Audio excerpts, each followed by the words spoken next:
Russia is out from FATF membership. हाँ, आपने सही सुना है कि रशिया जो FATF का एक मेंबर कंट्री था, वहाँ से रशिया को अभी निकाल दिया गया। तो FATF क्या होता है? फाइनेंशियल एक्शन टास्क फोर्स, जो कि मनी लॉन्ड्रिंग और वर्ल्ड पे जो भी देश टेरर फाइनेंसिंग करता है उनके अगेंस्ट स्टेप्स वगैरह लेते हैं और उसको कंट्रोल करने की कोशिश करता है।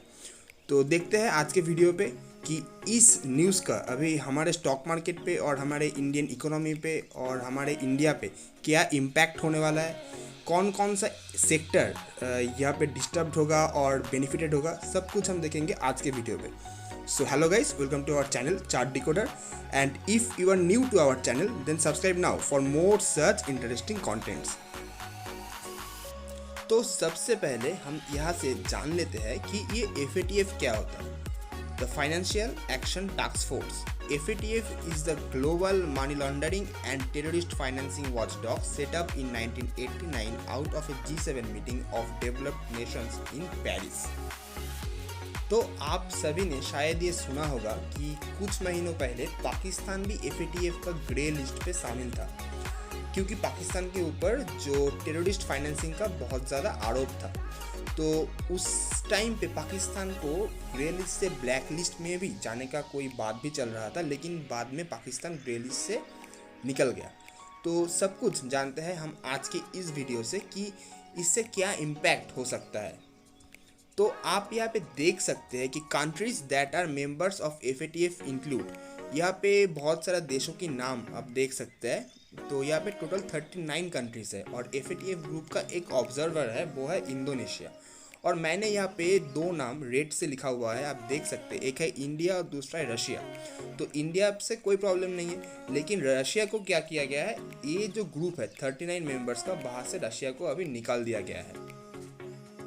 तो जब आप ये सारे नाम देख रहे हैं तो आपके मन में शायद एक कन्फ्यूजन आया ही होगा कि ज़्यादा से ज़्यादा कंट्रीज यहाँ पे यूरोपियन कंट्रीज है, वेस्टर्न कंट्रीज है। तो आप ये कह ही सकते हैं कि इस ग्रुप में क्या होता है ना, जो यूरोपियन कंट्रीज है, वेस्टर्न कंट्रीज है, उनका दबदबा हमें देखने को मिलता है। मतलब जो वो लोग बोलते हैं, जो वो लोग करना चाहते हैं, वही FATF का अल्टीमेट डिसीजन होता है।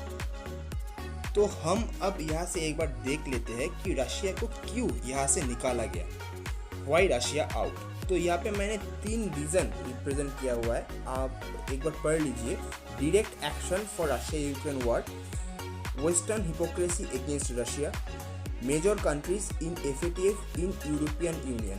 तो आप सोच रहे होंगे कि मैंने यहाँ पे हिपोक्रेसी वर्ड क्यों मेंशन किया, क्योंकि आप एक बार सोचिए, जो FATF है ना, वो क्या करता है, money laundering and terror financing के ऊपर यहाँ से ग्रे लिस्ट और ब्लैक लिस्ट में डालते हैं। लेकिन यहाँ पे रशिया के साथ क्या हो रहा है, रशिया यूक्रेन वॉर हो रहा है, उसके चलते रशिया को यहाँ से निकाल दिया।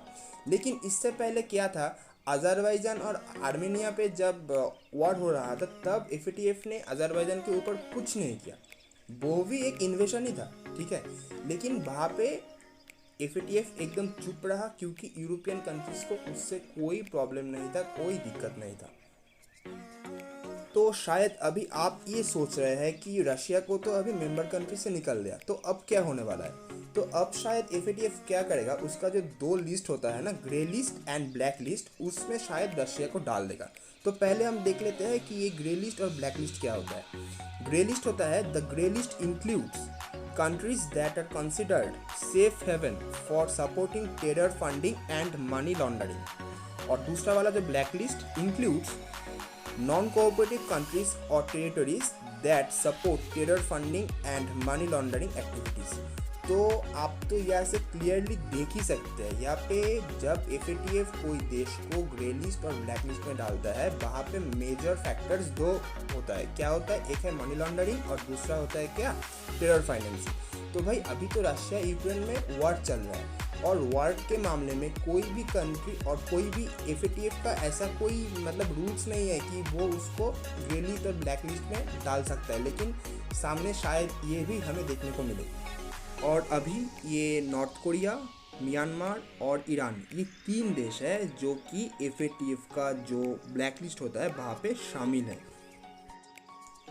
पाकिस्तान भी FATF का ग्रे लिस्ट में बहुत महीनों तक रहा, लेकिन उसके बाद पाकिस्तान बाहर से छूट गया।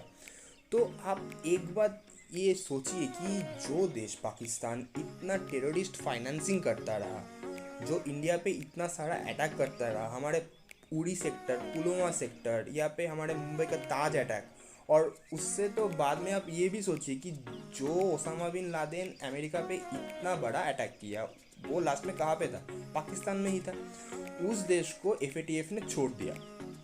तो आप सोच सकते हैं कि FATF में जो कुछ भी होता है, जो वेस्टर्न कंट्री उस टाइम पे जो उनके फेवर में लगता है वो वही करता है। तो FATF कोई ऐसा नहीं है कि जो FATF बोलेगा वही ठीक है, आप समझ सकते हैं ना।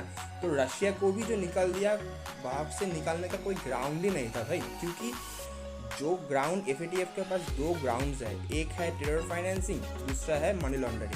तो रशिया के ऊपर तो उन सब का कोई चार्जेस अभी है नहीं। जो चार्जेस है वो रशिया यूक्रेन वॉर का चार्ज है।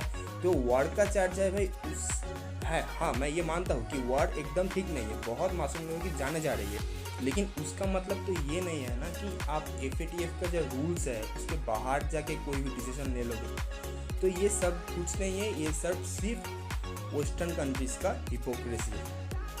यहाँ पे और एक चीज़ भी मैं मेंशन करना चाहूँगा। अभी कुछ दिनों पहले ना रशिया, साउथ अफ्रीका और चाइना का एक युद्ध अभ्यास चल रहा था।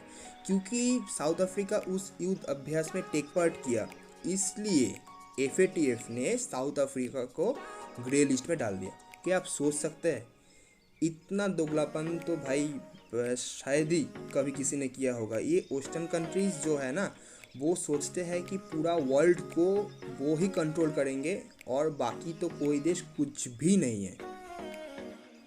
तो अभी हम ये समझते हैं कि जब कोई देश को FATF का ग्रे लिस्ट और ब्लैक लिस्ट में डाल दिया जाता है तो उससे क्या इम्पैक्ट होता है, उससे हमें क्या देखने को मिलता है। तो मैंने यहाँ पे 4 पॉइंट मेंशन किया है, आप देख सकते हैं। Economic sanctions from financial institutions affiliated with FATF, IMF, world bank, ADB। मतलब आप सोच सकते हैं कि जो भी world bank, Asian development bank है, जो लोन्स वगैरह देता है ना, उससे उन सभी देशों को कोई भी असिस्टेंस नहीं मिलेगा। Point number 1। पॉइंट नंबर 2 क्या है? Problem in getting loans from such financial institutions and countries. तो फिनेंशियल इंस्टीट्यूशन से तो लोन नहीं मिलेगा, उसके साथ अगर कोई दूसरा कंट्री उसको हेल्प करना चाहे, बाहर से भी उसको कोई हेल्प नहीं मिलेगा। Third point is reduction in international trade. तो भाई मेरा पॉइंट यही से शुरू होता है कि अभी इंडिया को क्या प्रॉब्लम फेस करना पड़ेगा। तो चलिए उसको डिस्कस भी करेंगे। और फोर्थ पॉइंट क्या है? International boycott. तो ये जो आखिर का लास्ट 2 पॉइंट है ना, आप सोचिए कि अगर ट्रेड में रिडक्शन होता है तो क्या होगा। हम रशिया से क्या परचेस करते हैं? हम रशिया से परचेस करते हैं ऑयल, हम परचेस करते हैं फर्टिलाइजर्स। तो सबसे ज़्यादा क्या लेते हैं? हमें कम दाम पे कच्चा तेल मिलता है। तो अगर रशिया के ऊपर ट्रेड बैन लग गया तो क्या हमें इतने कम दाम पे कच्चा तेल मिलेगा? नहीं मिलेगा ना। तो ये है impact on India, and this is obviously a good news for Pakistan and bad news for India. Why? क्योंकि मैंने जो पहले ही बोल दिया था कि कॉन्सिक्वेंसेस क्या होगा इससे trade relations with Russia will be in danger, hard to import oil, pressure on energy sector. क्योंकि जब हमें अभी जो दाम पे जो कच्चा तेल मिल रहा है, कम दाम पे कच्चा तेल मिल रहा है, जब वो नहीं मिलेगा तो हमें फिर से इंपोर्ट करना पड़ेगा कोई और देश से। तो तब क्या होगा? हमारे एनर्जी सेक्टर के ऊपर ऑयल प्राइस में एक हमें इंक्रीज देखने को मिल सकता है। तो फिर से इंडियन इकोनॉमी कुछ सफ़र शायद करेगा। लेकिन इस सब के बीच में एक गुड न्यूज़ भी हमारे लिए वेट कर रहा है, और वो है क्या? Alternative option, Guana. ये एक देश है, ये एक छोटा सा देश है, हमारा जो साउथ अमेरिका है ना, उसके नॉर्दर्न मोस्ट एक देश है। तो इस देश में क्या मिलता है? ये बहुत ऑयल रिच कंट्री है, मतलब यहाँ पे कच्चा तेल का भंडार बहुत बड़ा है। लेकिन इस देश को प्रॉब्लम क्या है आपको पता है? ये खुद से रिफाइन नहीं कर सकता। तो अभी ये इंडिया के पास हेल्प के लिए आया हुआ है कि इंडिया वहाँ पे जाए, इंडियन कंपनीज वहाँ पे जाए, और उसके बाद इंडियन कंपनीज बाहर से तेल एक्सट्रैक्ट करके उसको रिफाइन करके वर्ल्ड में बेचे। और उससे जो लाभ होगा वो गुआना का होगा और इंडिया को भी होगा। और आप में से जो भी हमारे वीडियोस रेगुलरली फॉलो करते हैं उनको तो ये ज़रूर पता होगा कि इंडिया और रशिया के बीच में अभी बहुत ज़्यादा ट्रेड डेफिसिट चल रहा है। हम एकदम कम एक्सपोर्ट कर रहे हैं और बहुत ज़्यादा इंपोर्ट कर रहे हैं। तो अगर ये गुआना ऑप्शन हमारे लिए ओपन हो जाए तो भाई हमें ट्रेड डेफिसिट से भी राहत मिल सकता है और हम ऑयल के मामले में भी रशिया और मिडिल ईस्ट के ऊपर से भी इंडिपेंडेंट हो सकते हैं। So this is a definitely good option. तो आपके मन में भी शायद ये क्वेश्चन ज़रूर आया होगा कि ये साउथ अमेरिका का नॉर्दर्न मोस्ट एक छोटा सा देश जिसका नाम शायद हमने पहली बार सुना है, गुआना, वो इंडिया से क्यों हेल्प मांग रहा है। वहाँ पे तो बहुत सारा देश अभी भी अवेलेबल है ना, और भी बहुत सारा देश है जो ये काम कर सकता है। तो अगर आपको इसके बारे में जानना है तो let us know in the comment section. हम इसके ऊपर एक अलग से डेडिकेटेड वीडियो लेके आएंगे। सो thank you all for watching our video, and if you like this video then don't forget to like, share and subscribe to Chart Decoder। मिलते हैं नेक्स्ट वीडियो पे।